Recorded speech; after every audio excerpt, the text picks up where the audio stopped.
가이사랴 베수도 총독이 부임을 합니다. 이 베수도 총독이 부임하기 전에는 벨릭스라고 하는 총독이 있었습니다. 이 벨릭스라고 하는 총독이 사도 바울을 구류를 시켰는데 2년의 세월이 지나버렸습니다. 왜냐하면 벨릭스라고 하는 사람은 사람이 우유부단하고 또 벨릭스라는 사람은 원래 천한 사람이 총독에 올라갔습니다. 그래서 돈을 좋아하는 노예 근성을 가지고 있는 사람입니다. 그래서 이 벨릭스는 사도 바울을 구류하고 그리고 사람들로부터 바울의 친구들로부터 돈을 얻을까 하는 그러한 생각을 가지고 있었던 사람인데 이 벨릭스는 해임을 당하게 되죠. 그래서 그는 로마로 소환을 당하고 거기에서 해임을 당하고 다시 베수도라는 사람이 총독으로 내려오게 됩니다. 그런데 이 베수도라는 사람은 참 부지런한 사람입니다. 왜냐하면 로마에서 배를 타고 가이사랴까지 오려면 지금같이 빠른 배를 타고 오는 게 아니라 돛담배를 타고 오는 그러한 때이기 때문에 한 열흘 이상 걸리는 그러한 시간들이거든요. 배를 타고 그렇게 왔는데 성경에 나타난 말씀 보니까 부임한 지 4일 후에 예수님께서도 사흘 후에 부활하셨다 이렇게 얘기하지만 사실은 부임한 지 하루 이틀 지나고 그냥 바로 온 거야. 그게 사흘에 이 사람들은. 어디로 가느냐? 예루살렘으로 가죠. 왜냐하면 가이사랴에는 총독부가 있고 예루살렘에는 왕이 있고 그래서 예루살렘의 왕과 그 유대의 유력자들을 만나기 위해서 예루살렘으로 올라간 겁니다. 예루살렘으로 올라갔더니 유력자들이 이야기합니다. 당신이 바울을 이쪽으로 데려와 주면 좋겠다. 예루살렘으로 데려와 주면 좋겠다. 왜냐? 이들의 생각 속엔 바울이 예루살렘으로 옮겨질 때에 바울을 죽이려고 계획했었던 거죠. 그런데 베수도가 이야기하기를 내가 며칠 있다가 올라갈 거다. 그러면 당신들이 올라와서 거기서 재판을 받을 수 있게 해주겠다. 그러니까 당신들이 올라와라. 그래서 그 사람들을 데리고 가이사랴로 올라갑니다. 가이사랴에 올라가서 재판을 하는데 보니까 이게 무슨 소린지 증거는 하나도 없이 그냥 죽여야 된다는 얘기만 계속 하고 있는 거예요. 그러니까 베스도가 이야기하기를 바울 보고 사람들이 이렇게 이야기하는데 넌 어떻게 생각하냐? 그러고 이야기하니까 사도 바울이 이야기하기를 난 예루살렘에 올라가지 않겠다. 난 예루살렘에 올라가지 않고 나는 가이사에게로 가겠다. 이렇게 이야기를 합니다. 그리고 얼마 후에 아그리빠 왕이 예루살렘에서 유력자들과 함께 다시 가이사랴로 올라온 거죠. 총독부로 올라오게 되니까 다시 사도 바울을 그 사람들 앞에 이제 세우게 되는 거예요. 그 사람들 앞에 세우면 26장부터 다시 사도 바울이 그 왕들과 유력자들에게 이야기를 하게 되는데 그때에도 사도 바울의 마음을 알고 있었던 이 베스도는 내가 사도 바울을 보니까 죽일 만한 죄는 없다. 그런데 혹시 당신들이 그런 죄가 있으면 나한테 얘기를 해라. 내가 그래야 가이사에게 바른 상소를 할 수 있지 않겠냐. 이렇게 이야기하는 것이 25장에 나타난 말씀입니다. 이 말씀 가운데서 우리는 몇 가지 지혜를 배워야 됩니다. 몇 가지 지혜를 배워야 되는데 그 지혜는 하나는 베스도로부터 배우는 지혜입니다. 베스도가 지혜로운 사람입니다. 베스도가 지혜로운 사람이라고 이야기하는 것은 지혜 중에 하나가 뭐냐? 자기에게 부지런한 것이 지혜입니다. 게으른 사람은 성경은 미련한 사람이라고 되어 있어요. 그런데 베스도를 생각을 해보십시오. 베스도를 생각을 해보면 거기 로마로부터 가이사랴까지 배를 타고 오는 여행이 지금같이 호와 유람선도 아니고 그때 당시 배가 바람 타고 오는 배를 타고 오면서 얼마나 힘들고 어렵겠습니까? 근데 거기로부터 또 100km 떨어져 있는 예루살렘을 지금같이 고속전철을 타고 가는 것도 아니고 또 말을 타고 그렇게 또 가야 되고 또 돌아와야 되는 일들인데 베스도를 보면 상당히 부지런한 사람이다. 부지런하다는 이야기는 업무에 대해서 자기가 해야 될 일이 뭔지를 알고 있는 사람이었고 벌써 이 사람이 왔을 때에 사도 바울에 대해서 파악하고 있었다는 거죠. 바울에 대해서, 죄수에 대해서, 2년 동안이나 갇혀 있었던 바울에 대해서 그는 파악하고 있었기 때문에 예루살렘에 갔을 때에 그는 쉽게 대답을 하지 않은 겁니다. 사람들은 예루살렘으로 그 사람 데려와 줘라. 그러면 그때 당시에 정치인들은 어떻습니까? 내가 총독으로 왔는데 이 사람들에게 환심을 사고 이 사람들에게 잘해줘야지. 그래도 나도 여기 총독으로 있는 동안에 좀 편하지 않을까? 이렇게 생각할 수 있는 거 아닙니까? 그런데 그는 그렇게 하지 않아요. 부지런한 사람입니다. 지혜롭게 살려면 부지런하십시오. 예수 믿는 사람들이 사실 세상 사람들보다 부지런한 사람들입니다. 새벽에 이렇게 나온다는 게 얼마나 이게 부지런한 겁니까? 어떤 면으로 생각하면 세상 사람들 별로 상상 안 가는 일이기도 합니다. 아니 피곤하고 힘들고 그런데 왜 굳이 새벽 예배를 나가나? 그래 남편들은 얘기합니다. 아니 굳이 왜 피곤하다면서 새벽 예배를 나가나? 그런데 그게 유익하다는 걸 알기 때문에 하는 거죠. 우리도 뭐 이제 3일 동안 부흥회를 했지만 부흥회하고 나서 사람들은 무슨 생각했겠습니까? 이제 기도해야 되겠다. 그런데 기도해야 되겠다고 생각했지 새벽에 이제 진짜 기도하려고 나오는 사람들은 누가 있습니까? 다 생각뿐이지 진짜 삶은 부지런하지 않아요. 그것을 선택의 기로에 있을 때에 올바른 선택을 하고 그것을 쫓아가는 사람들은 그다지 많지 않습니다. 그런데 부지런한 사람들은 올바른 선택의 기로에 있을 때에 늘 올바른 쪽을 택하고 그 일을 쫓아갈 줄 아는 부지런함을 가지고 있습니다. 그런데 베스더를 보면 참 이 사람이 올바른 사람이라고 하는 것을 알 수 있는 것이 사람들은 계속 이야기를 합니다. 사도 바울을 예루살렘으로 데리고 내려와 줘라. 그런데 베스더는 이 사람들의 말을 듣고 그 자리에서 즉시 대답하지 않습니다. 즉시 대답하는 게 아니라 그러면 내가 가이사르로 올라갈 때 당신들이 올라와서 재판을 해보자. 그래서 성경에 나타난 말씀 보면 가이사르로 올라간 이 베스도가 바로 재판장을 엽니다. 성경 6절 말씀 보면 베스도가 그들 가운데 8일 혹은 10일을 지낸 후 가이사르로 내려가 이튿날 재판 자리에 앉고 바울을 데려오라 명하니. 그렇습니다. 그는 시간을 끌고 그러는 게 아니라 그냥 바로 재판 엽니다. 그 다음날 재판 열어서 당신들 이야기를 들어보자. 그리고 그들의 이야기를 듣습니다. 그러면서 죽일 죄가 뭐가 있는데 죽여야 된다고 계속 이야기하느냐? 사람들은 어떻게 이야기하느냐? 성경에 나타난 말씀 25절 말씀 보면 그렇게 되어 있습니다. 내가 살피건대 죽일 죄를 범한 일이 없더이다. 그러나 그가 황제에게 상소했습니다. 그런데 사람들은 어떻게 이야기합니까? 죽일 죄가 없는데 24절 말씀을 보면 유대인의 모든 무리가 크게 외쳐 살려두지 못할 사람이라고 하여 이렇게 유대인들은 외쳐 크게 무리가 사람들은 문제가 뭐냐면 지혜롭지 못한 사람들은 무리에 늘 휩쓸리는 겁니다. 사람들의 목소리가 크면 그게 옳다고 생각하는 거죠. 그게 지혜가 없는 겁니다. 지혜로운 사람은 바른 판단을 합니다. 다시 말하면 지혜로운 사람은 이 이야기가 진실인가? 이 이야기가 정의로운가? 그것을 판단합니다. 그러나 사람들은 늘 군중에 휩쓸리고 사람들은 목소리 큰 소리에 휩쓸리고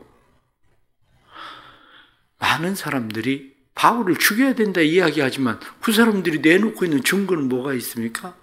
아무것도 없잖아요. 때때로 한심한 사람들이 있습니다. 국회의원들이에요. 국회의원들 보세요. 자기들이 발의해놓고 자기가 그 법안을 발의한 줄도 몰라. 자기가 그 법안을 국회의원들 법안 발의를 하지만 상정되는 것은 얼마 없습니다. 무슨 얘기냐? 다른 사람들이 볼 때 이게 말 안 되는 것들을 이런 것들을 왜 올린 거야? 여기에다가 사인하고 같이 올린 놈들은 도대체 무슨 생각으로 이 일을 하는 거야? 이런 사람들이 허다하게 많습니다. 그게 왜냐? 누가 와가지고 나 이거 발의하는데 당신 해줘라. 그럼 자기도 거기 이름 올리고 발의한 거에 대해서만 상정된 건 얘기하지 않고 내가 법안 몇 개 발의했다. 이게 지혜가 없는 사람들이 하는 일입니다. 우리가 살아가면서 이러한 일들은 얼마든지 많습니다. 그러기에 그리스도인들은 살아가면서 지혜가 뭐냐? 자기에겐 부지런하십시오. 그뿐만 아니라 다른 사람들이 이야기하는 사료를 그냥 듣고 판단하지 말고 잠언 18장 13절 말씀 보면 사연을 듣기 전에 대답하는 자는 미련하여 욕을 당하느니라. 사연을 듣지도 않고 파악도 안 하고 그리고 미련하게 대답은 늘 알았다고 내가 해주겠다고. 뭘 해주겠다는 건데요? 들어보지도 않고 그게 옳다고 우리가 찬성을 하지만 그거 정말 옳은 겁니까? 다수결은 다 옳은 겁니까? 그렇지 않습니다. 지혜가 뭐냐? 지혜는 자기에게 부지런한 겁니다. 지혜가 뭐냐? 지혜는 다른 사람의 말을 다 듣기 전에 판단하지 않는 겁니다. 목소리가 크다고 해서 그 사람들의 이야기를 따르는 것도 아니고 다수결이라고 해서 그 사람들을 따르는 것도 아니고 이것이 정말 진실한 것인가? 정의로운 것인가? 이것이 하나님이 기뻐하시는 일인가? 그것을 잘 판단하는 게 지혜입니다. 그런데 사도 바울도 지혜로운 사람입니다. 사도 바울이 지혜롭다고 이야기하는 것은 베스도가 9절 말씀 보면 유대인의 마음을 얻고자 하여 바울더러 묻되 내가 예루살렘에 올라가서 이 사건에 대하여 내 앞에 신문을 받으려느냐? 너 여기 가이사랴가 아니라 어쨌든 재판장은 내가 기니까 너 예루살렘으로 올라가서 재판 받을래? 이렇게 이야기합니다. 사도 바울이 무엇라고 이야기하느냐? 거기 가서 재판받으나 여기서 재판받으나 당신이 재판장이면 내가 굳이 왜 거기 가서 재판받습니까? 여기서 재판을 받지. 왜 예루살렘으로 가지 않습니까? 예루살렘에 있는 사람들은 다 사도 바울을 죽이려는 사람들 아닙니까? 왜 사도 바울을 그들은 죽이려고 합니까? 사도 바울을 개종했다는 거죠. 원래 사도 바울이 바리새인 중에 바리새인이고 가말리엘 문화상에서 배우고 이랬었던 사도 바울이 어느 날 개종을 했기 때문에 그들이 내놓는 증거는 다른 거 없습니다.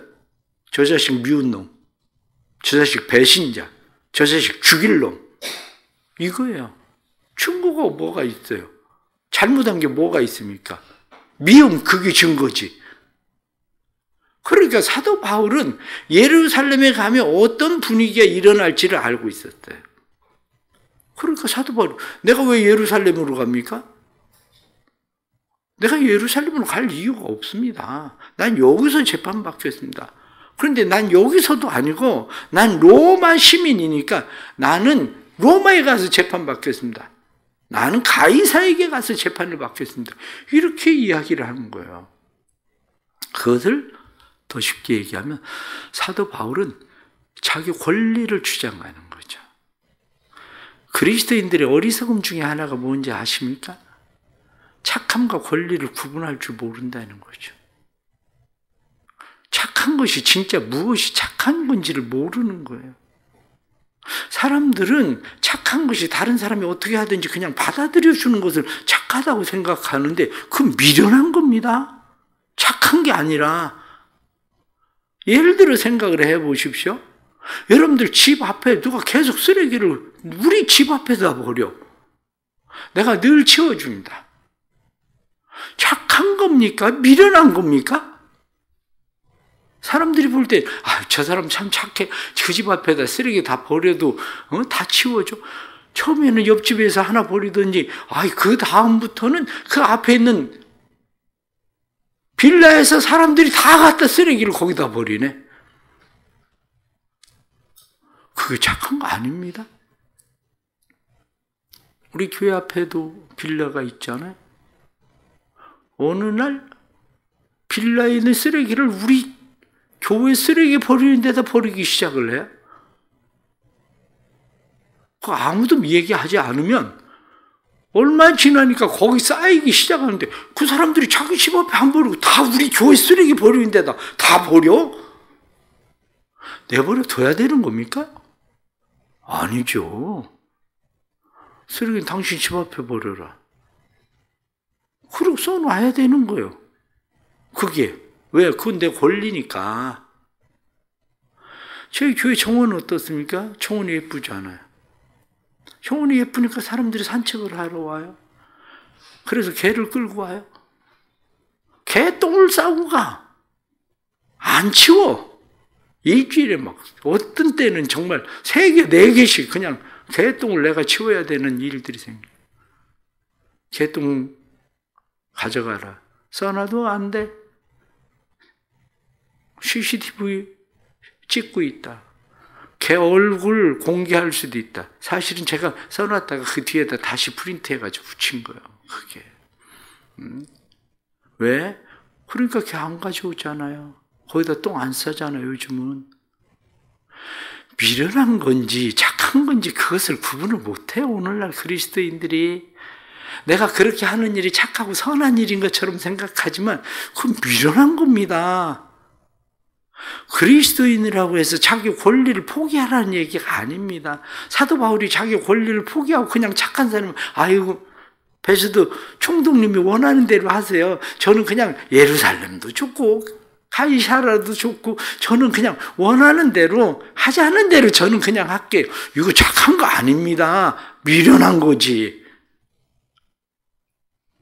오늘날 그리스도인들이 세상 속에서도 마찬가지입니다. 그리스도인들이 왜 세상에서 무시를 당하는지 생각을 해보세요. 성경은 착함과 선함으로 그렇게 되어 있습니다. 그렇습니다. 그리스도인들이 착함과 선함으로. 그러나 성경은 우리에게 말씀하기를 너희가 뱀같이 지혜로워하라. 그러나 비둘기같이 너희가 순결해라. 세상의 어둠의 자식들이 빛의 자식들보다 더 지혜롭다. 너희가 지혜롭게 해라? 그렇습니다. 그리스도인들이 세상 가운데서 지혜로움이 필요합니다. 그래서 사도 바울은 당당하게 이야기합니다. 11절 말씀을 보니까 내가 불의를 행하여 무슨 죽을 죄를 지었으면 죽기를 사양하지 아니할 것이나 만일 이 사람들이 나를 고발하는 것이 다 사실이 아니면 아무도 나를 그들에게 내줄 수 없나이다. 내가 가이사에게 상소하느라. 그렇습니다. 하나님 앞에, 사람 앞에 떳떳해야 돼요. 하나님과 사람 앞에 떳떳하고 자기 권리를 주장해야 돼요. 여러분, 때로는 잘못된 소문이 퍼지면 어떻습니까? 하나님은 다 아시지 뭐. 그냥 지나가도 되지. 정말 그렇습니까? 그러면 하나님 다 아시고 지나가면 다 알겠지. 이렇게 생각하는데 중요한 거는 내 문제가 아니라는 거죠. 내 가족들은 어떻게 됩니까? 그게 사실이 아닌데 내 가족들이 받는 수치와 모욕은 어떻게 합니까? 나는 그냥 혼자 당할 수 있다고 생각합시다. 나는 혼자서 그래 지나가면 다 괜찮아지는 거지. 나는 그거 당해도 더 쉽게 얘기하면 나는 그 정도 맷집은 있습니다. 나는 그 정도 맷집이 있어서 그 정도 맞아도 그래 나는 케어되거나 나는 그 정도 맞아서 난 다운되지는 않아. 근데 가족들은 어떻게 할 겁니까? 그 일로 상처받는 자녀들은 어떻게 할 겁니까? 때로는 교회 안에서 그런 일들이 벌어져서 그 자녀들이 평생 신앙생활 안 하는 자녀들도 얼마나 많은데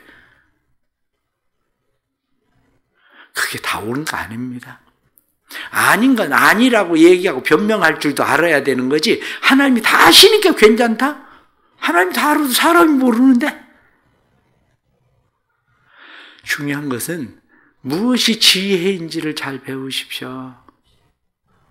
내가 당연히 가져야 될 권리인지, 누려야 될 권리인지, 아니면 착함이 미련함인지, 그걸 잘 구분하지 못하면 그리스도인들은 세상에서 저 사람들은 짓밟아도 돼. 저 사람들은 무시해도 돼. 저 사람들은 아무렇게나 대해도 돼. 이렇게 되는 겁니다. 그게. 그런데 다른 사람들에게 안 돼. 나한테 그렇게 하지 마. 나한테 왜 그렇게 얘기해? 그 사실 아니잖아. 안 돼. 그럼 그다음부터 그 사람 얘기 안 합니다. 그런 얘기. 그런데 나중에 다 사실은 밝혀지는 거니까 다 아는 거니까. 그러면 세상 말로 그 입은 가만히 안 있습니다. 계속 떠듭니다. 때는 목회자도 마찬가지예요.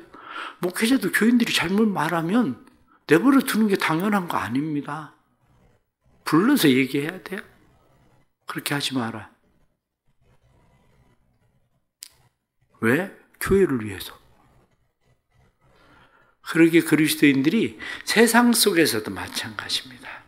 세상 속에서도 착함이냐 미련함이냐. 내가 당연히 가져야 될, 누려야 될 권리인가. 그런데 그것을 하나님을 위해서 포기할 수 있는 것인가. 이 문제인 거죠. 우리는 언제나 선택의 기로에 살고 있습니다. 그 기회를 사도 바울은 잘 사용을 했어요. 베드로가 오자마자 잘 사용했습니다. 왜냐? 벨릭스는 2년이나 계속 왜 얘기 안 했겠습니까? 사도 바울이 얘기를 했겠지. 나 로마로 보내줘라.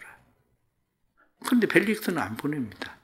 그런데 베드로가 오자마자 기회를 잡고 사도 바울은 로마로 가게 됩니다. 우리의 삶에도 하나님께서 주시는 이러한 지혜가 우리의 삶에 있어서 베드로처럼 때로는 사도 바울처럼 우리의 지혜가 세상을 이기는 지혜가 될 수 있기를 간절히 바랍니다. 기도하겠습니다. 하나님 아버지, 세상을 살아가면서 무엇이 옳은지 잘 구분하지 못할 때가 많습니다. 때로는 선택의 기로에서 이 갈림길에서 무엇을 선택해야 되는지를 잘 알지 못합니다. 그러나 총독 벨릭스는 그저 적당하게 있다가 가면 되는 걸 하고 생각하지 않고 벨릭스는 자신에게 부지런하고 뿐만 아니라 사도 바울을 정략적으로 다루지 않고 사도 바울을 법적으로 현명하게 그를 로마로 보내던 것처럼 우리의 삶에도 때로는 사람들에게 이리저리 휩쓸리고 때로는 무리와 군중들에 휩쓸릴 때도 많습니다. 사람들의 마음을 얻기 위해서 휩쓸릴 때도 있습니다. 그러나 바른 지혜를 허락해 주옵소서. 뿐만 아니라 우리가 착하다는 이름으로 미련한 사람들 되지 않게 해 주옵소서. 착하다는 이름으로 미련함이 아니라 착하지만 지혜로운 사람들 되게 해 주옵소서. 사도 바울이 바른 권리를 주장하던 것처럼 우리에게 주어진 권리를 잘 이용할 줄도 알게 해주시고 그 권리를 통해서 하나님이 하시는 일을 나타낼 수 있도록 도와주옵소서. 사도 바울은 주어진 권리를 통해 로마에 가서 가이사 앞에 서던 것처럼 우리도 주어진 권리가 주의 복음을 증거하는 일들이 되도록 도와주옵소서. 사랑하는 성도들에게 은혜를 베풀어 주셔서 세상을 살아갈 때 지혜로움으로 주님과 함께 하시되 특별히 너희 중에 누구든지 지혜가 부족하거든 후히 주시고 꾸짖지 아니하시는 하나님께 구하라 하신 대로 하나님 앞에 기도할 때 지혜를 더하여 주옵소서. 은혜 가운데 부흥회를 잘 마치고 사랑하는 성도들이 은혜 안에 거하게 해주시고 부흥회를 잘 마치고 은혜를 소멸하지 않고 은혜가 더욱더 은혜 위에 은혜가 되도록 축복해 주옵소서. 다시 기도하는 교회, 믿음의 열심을 품고 영혼을 사랑하는 교회 되게 하여 주옵소서. 우리의 삶이 주의 손에 있습니다. 교회가 주의 손에 있습니다. 자녀들과 삶의 터전이 주의 손에 있습니다. 주의 능하신 손으로 붙드시고 때를 따라 도우시는 하나님의 은혜를 허락해 주옵소서. 예수 그리스도 이름 받들어 간절히 기도드리옵나이다. 아멘.